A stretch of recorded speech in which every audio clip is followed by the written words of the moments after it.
Poésie sur parole, le magazine.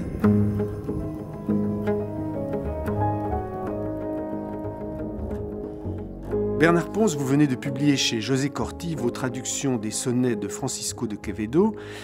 Dans l'œuvre de Quevedo, qui est celui que Borges n'a pas craint de comparer à Shakespeare, Dante ou Goethe, quelle était la part spécifique des sonnets dans la poésie de Quevedo ? C'est une part importante, il en a écrit plus de 500. Ce n'est pas la majeure partie, parce qu'il a cultivé, pour ainsi dire, tous les genres, y compris le théâtre. Mais, à mon sens, les sonnets tiennent dans l'œuvre de Quevedo une place essentielle.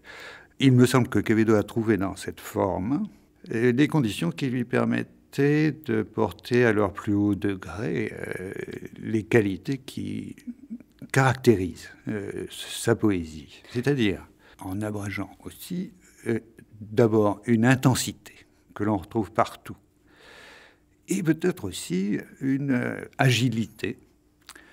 La forme un peu contraignante du sonnet a sans doute aidé Quevedo, comme elle a aidé les grands poètes et les grands sonnettistes. Comment vous avez effectué votre choix? Parce qu'il n'y a pas les 500 sonnets dans cette édition. C'est le résultat de plusieurs trajets, de plusieurs lectures qui se sont échelonnées dans le temps sur une période longue, puisque j'ai publié déjà 12 sonnets la première fois chez Chandaigne, qui m'avait demandé des poèmes sur le temps et sur la mort. La mort omniprésente et indissociable de la vie et de l'amour. Ce qui fait que une division traditionnellement suivie par des éditeurs en poésie soi-disant métaphysique. Je préférerais qu'on dise méditatif ou de méditation. Une poésie amoureuse, une poésie satirique et burlesque. Bon, cela correspond en effet à trois orientations dans l'œuvre de Quevedo, mais il n'y a pas de rupture, de coupure. Il est évident que lorsque Quevedo parle d'amour, il retombe sur la condition humaine, sur la naissance, la mort, inséparables. Sans doute, d'ailleurs, les sonnets les plus réussis traitant de l'amour sont comme mêlés au sentiment de la mort. C'est certainement dans cette intensité-là qu'il exprime, enfin, qu'il trouve sa voix la plus juste. Et puis après tout, on a quand même quelques données sur sa biographie. Pour un homme qui n'a supporté sa femme que pendant 3 mois, l'amour ne pouvait pas être aussi lumineux que cela. Non, c'est un amour qui n'est jamais satisfait. C'est-à-dire que c'est l'attente, ou c'est l'attente et le désir, ou le souvenir. Donc cette poésie amoureuse est tendue à la fois vers l'avenir et le passé, et constitue le présent, parce qu'il en parle au présent. Il a de ces 3 ordres du temps une vision assez effrayante d'une certaine façon, et assez inconfortable en tout cas. Tout à fait inconfortable. C'est certainement un homme tourmenté. Il y a un sentiment tragique de l'existence chez Quevedo qui apparaît dans toute son œuvre, et particulièrement dans tous les sonnets, même dans les sonnets dits burlesques, satiriques. Oui, parce que le burlesque et le satirique, chez lui, on va faire un saut, c'est un peu anachronique, mais on va faire un saut de quelques siècles, il est de type goyesque. Il est inévitable de penser à Goya. Pour nous, lecteurs du XXe siècle, nous ne pouvons pas lire certains sonnets de Quevedo sans voir des gravures ou des tableaux de la dernière période de Goya, et en particulier le fameux Quetal, dans lequel Quevedo s'acharne à détruire avec une rage féroce la beauté que ces sonnets dits amoureux sont appliqués à exalter, à idéaliser. Huye sin percibirse lento el día, y la hora secreta y rescatada con silencio se acerca y despreciada lleva tras sí la edad lozana mía. La vida nueva que en niñez ardía, la juventud robusta y engañada en el postrer invierno sepultada, yace entre negra sombra y nieve fría. Que l'on doit repentir et larmes à la tromperie de la vie. Imperceptible, lent, le jour s'enfuit, et l'heure secrète, avec précaution, en silence approche, qui, méprisée, emporte avec soi la force de mon âge. La vie nouvelle, ardente en son enfance, la jeunesse robuste et abusée, par l'hiver final enseveli, gît sous l'ombre noire et la froide neige. Je n'ai pas entendu glisser muets les ans. Passés, je les pleure aujourd'hui et les regarde se rire de mes larmes et de mes mots. Qu'à mon désir, je doive mes regrets, puisque mes erreurs me doivent la vie.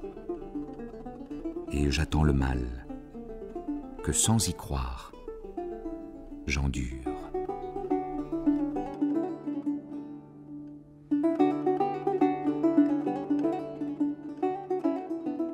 Alors considéré dans son origine et dans son prix.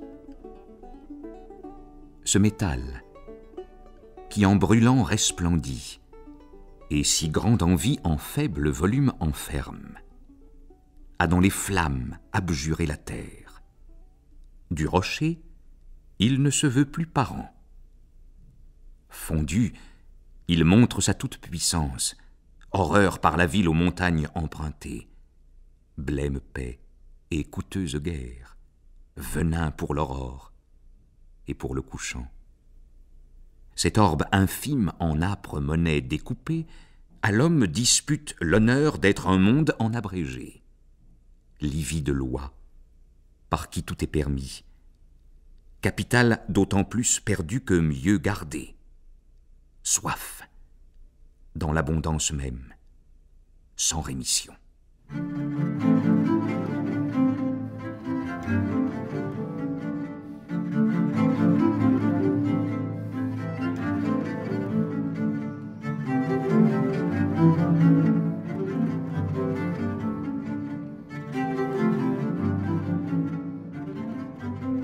Pourtant, ça a été un homme, Quevedo, qui n'était pas en marge du monde, qui n'était pas une sorte d'ermite ou de misanthrope. Il a participé à la vie de cour, il a eu un protecteur, vis-à-vis duquel d'ailleurs il s'est montré très courageux. Quand il a perdu, lui, son protecteur a perdu la faveur du roi, a été emprisonné. Il y a un sonnet qui le défend avec beaucoup de courage, de force. Et puis, ces hauts qu'il a eus ont eu quelques moments de disgrâce, puis une disgrâce très grave, dont on n'a pas exactement les tenants et les aboutissants, mais enfin, quand même, il a fait 4 ans de prison, et c'est ce qui l'a détruit, et c'est ce qui l'a amené à mourir 1 an plus tard. Ce qui l'a d'ailleurs empêché de mettre au point l'œuvre complète de ses poésies à laquelle il songeait. Il s'y préparait. Mais comment un être, quand même, qui est marqué au noir, a pu être à la fois à ce point dans la lumière? C'est un être d'ombre quand on lit ses sonnets.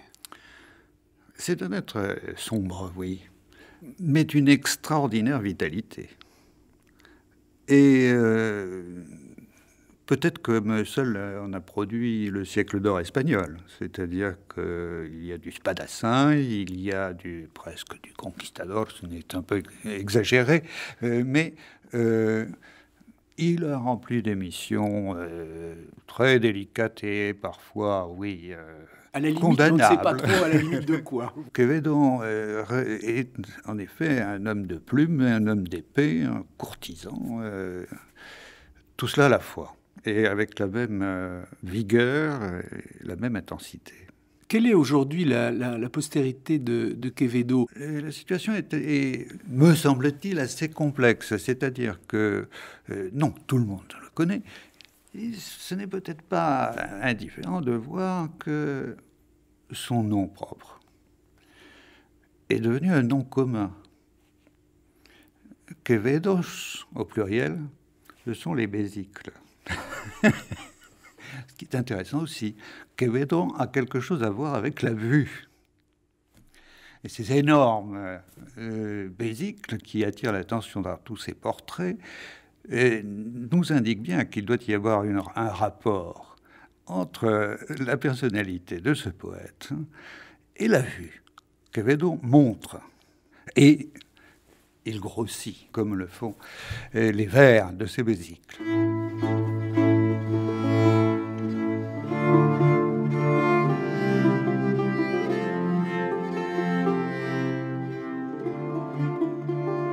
Si a una parte miraran solamente vuestros ojos, ¿cuál parte no abrazarán?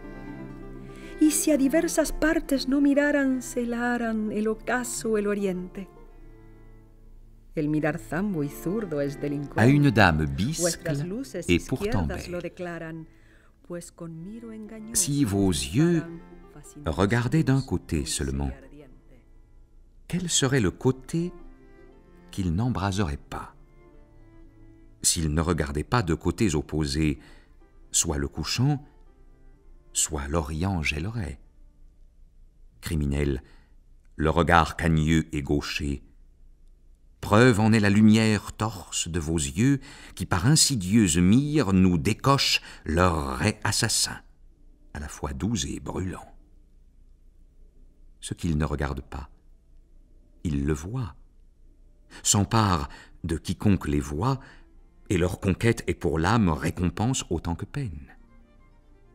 Quelle loi, alors qu'ils sont rois tous les deux, a bien pu induire le mauvais juriste à nommer les yeux bisclontes de la vue.